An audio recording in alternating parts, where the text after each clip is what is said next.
What's up, guys? Hope you're doing well so far. Let's cut straight to the chase. We keep getting more and more Deltarune teasers and content from Mr. tobyfox himself on his Twitter. Now, I don't know why he's not posting it to Blue Sky as well, but he's been posting teasers every few days on Twitter now. In fact, perhaps we're due for one tonight. But the one a few days ago was featuring a new enemy that honestly looks pretty interesting. There's a lot to unpack. More to talk about here than in the previous teaser. I think so, at least. So yeah, I will be going up here now with a bit of OBS magic. Skadoosh, here I am, hello.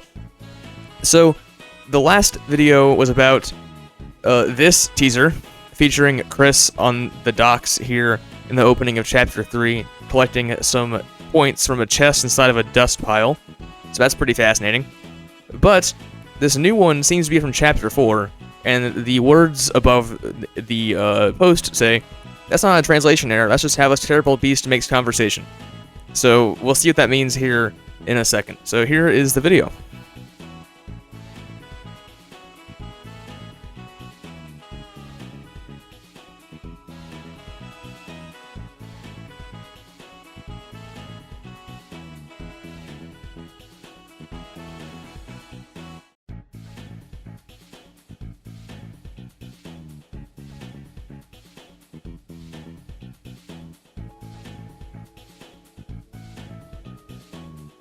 And there you go. So this shows off a brief, very kind of fast-paced encounter with this new enemy, which, yes, is called Guei. So this is the Mandarin, the Chinese Mandarin word for like a ghost or a spirit.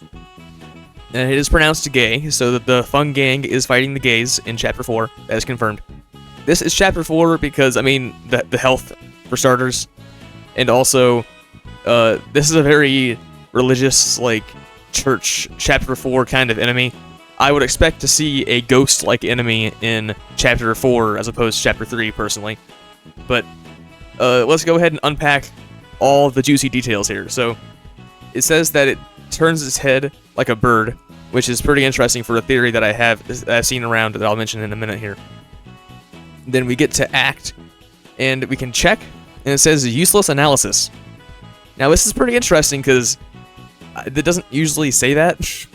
Maybe this is like tobyfox poking fun at the fact that check is useless and no one really uses it in a waste of turn, essentially.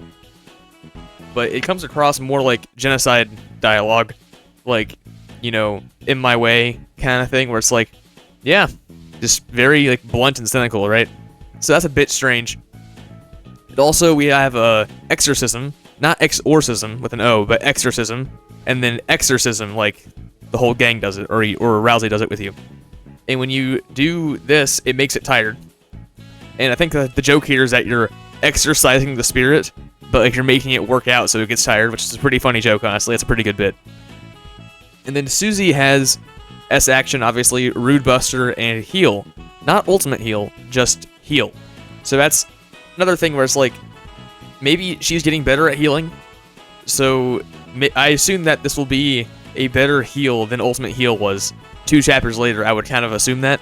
But at the same time, why is it not ultimate heal? Like why did it change? The fact that the check says useless analysis and the heal changed from ultimate heal to just heal indicates a bit of a tone shift to me, that we have a bit of a more serious kind of vibe going on here, which from the previews of Chapter 4, from the trailer and the screenshots and stuff, it looks a bit more serious, right? So that's to be expected. I'll also mention that the Fun Gang here is their proper colors. Chris and Susie, I should say, they're not orange and purple or whatever the way they were in the Chapter 4 trailer. So, of course, this is from a screenshot already from Steam, so we already kind of knew that. But they're not going to be that color the entire chapter. And also, Rousey is here for those who that were not sure if Rousey would be in Chapter 4 because he wasn't in the trailer. Well, he's here, so there you go. And the more interesting part here is, so there you go. We all encourage Guei to exercise. And Susie tells a story about the living dead, which is obviously because it's a ghost. Then we have this text here. Now this is Chinese Mandarin, and apparently these are like ghost sounds. Of course, I'm not an expert on Chinese Mandarin, but these are apparently ghost sounds, like ooh, ooh. And then this says, "I'm a ghost." So there you go. Also, this is the character on which the Darkener is shaped, or that is based on, right? So it has the little like cross here in the middle, like this in the box, a little nick up top. It has that too. This general shape of his body, like his torso and its like its tail kind of thing, is this movement here. And I guess the arm here might be this. And then it has a little spirit down here for this thing. So that's a pretty cool design, actually. This is one of my favorite enemy designs so far, I think. It looks really cool. I like it a lot.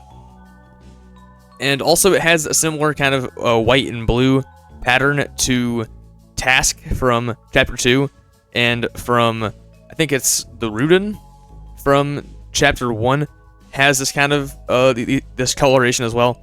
But this is just a really cool design. Now, what is it? I don't know. It could be a number of things. Because, like, it's a Darkener, so it's based off of something in the real world. I've heard that it could be based off of the, like, just the actual character itself. Like, there's some text in the light world that features this character in Mandarin, and this is what the Darkener is based off of. Maybe. I don't know why they'd have that. I think it should also be based off of the different translations of sacred texts. So, like, for the Bible, for example, you have the English Standard Version, you have the King James Version and whatnot. What if this is like they have a text or a scripture in the church that is in a different language than what most of hometown speaks?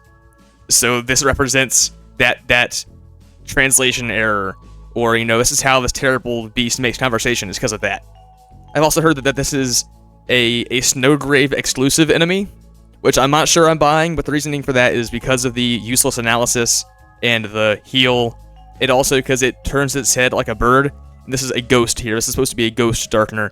So maybe it's like Birdley's ghost has become a Darkener. It's a bit weird to me, though, because they don't seem to have the concept of spirits or ghosts in the world of Undertale or Deltarune. They have souls, and some souls persist after death, some don't, right? But they don't seem to have this concept of spirits like that exist or like haunt after a monster dies. So I'm not really sure what it would be besides either like a literal like translation error or a different translation of a scripture, or just the concept of spirits, which I guess they might exist. I mean, Napstablook is a ghost, for example. So maybe this is just the concept of spirits personified. At first, I thought it was one of those like Japanese dolls that they hang a certain direction to either ward off rain or invite rain, because of how it kind of looks. It has the head and has like the frills here, and also because its attack is this, which looks kind of like rain. I think so, at least. Now, this was essentially the screenshot from Steam when the trailer came out. Is this kind of right here? Now, I will say that people who were like, oh, the grid in the background doesn't match, that's pretty weird. Perhaps this isn't the same enemy. Like, perhaps this enemy does not correspond to this attack pattern, because if you recall, people had noticed that the grid around the enemies did not match the grid in the background of the rest of the battle. It's fine here. I guess it was corrected. I'm not really sure what happened. Perhaps they saw the error and they just changed it, and this is still kind of a diversion, but I don't think so. I think this is just the enemy. People have said it seems a bit bland, or a bit, like, uninspired, or a bit, like, too normal for a Deltarune enemy. I think it's fine. They've said it's a little, like, robotic, or, like, perhaps there's more to it. I don't think so. I think maybe you're expecting too much. This is probably a pretty early on enemy in Chapter 4. Like, Rudin wasn't all that out there either, so I don't think that this is, like, covering up something more extreme or more grand. It's just an enemy, right? It's still a pretty cool one, in my opinion. Once again, probably my favorite design so far. But the stranger part to me is this. Guei looks tired. Perhaps Ralze's magic, Pacify, would be effective. So why would it say that? Because Pacify is introduced in Chapter 1, right? So why would it say it again in Chapter 4?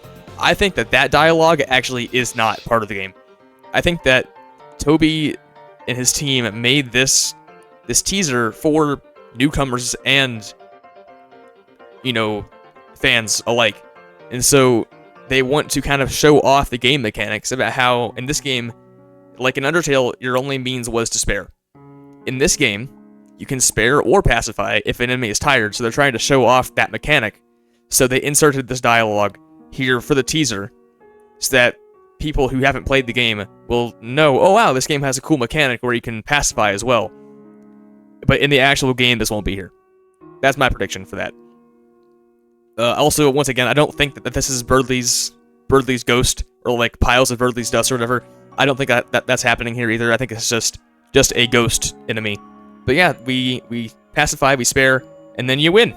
And that's the teaser. So those are kind of my thoughts about this new enemy.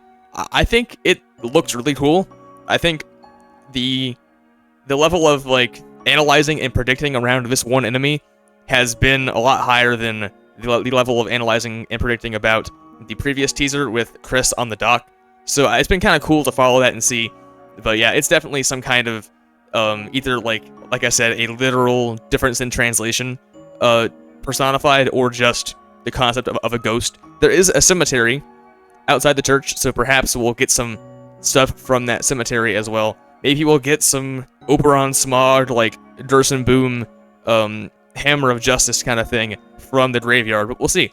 So I'm very excited for Chapter 4, probably more than Chapter 3, because it looks like a major tone shift. It looks very intense, very cool, very mysterious, so I will be playing it on stream, so be there. Also, you should subscribe, like the video, and join the Discord server, the Fruit Basket. It's a pretty cool place. And what else? I'll be streaming every Tuesday, Thursday, and Saturday is kind of the goal for the time being, to play some fan games, and then I'll be streaming Deltarune Chapters 1, 2, 3, and 4, and Undertale as well, all in a row, not in that order, obviously, to get ready for the release on Wednesday. So, yeah. Thanks for watching the video. If you made it this far in the video, you may as well like the video. And also a shout out to Rosie Pixels, Blake the Snake, 512, Herman24, Frisky. I'm doing this off the top of my head because I don't have the thing in front of me. Foxworthy, Glee, our amazing Fruit Salad team member, Comluke, and our absolutely insane Crazy Juice team member, Tybee. And with that in mind, I love you guys. Be safe, be smart, don't be stupid, and have a great rest of your day.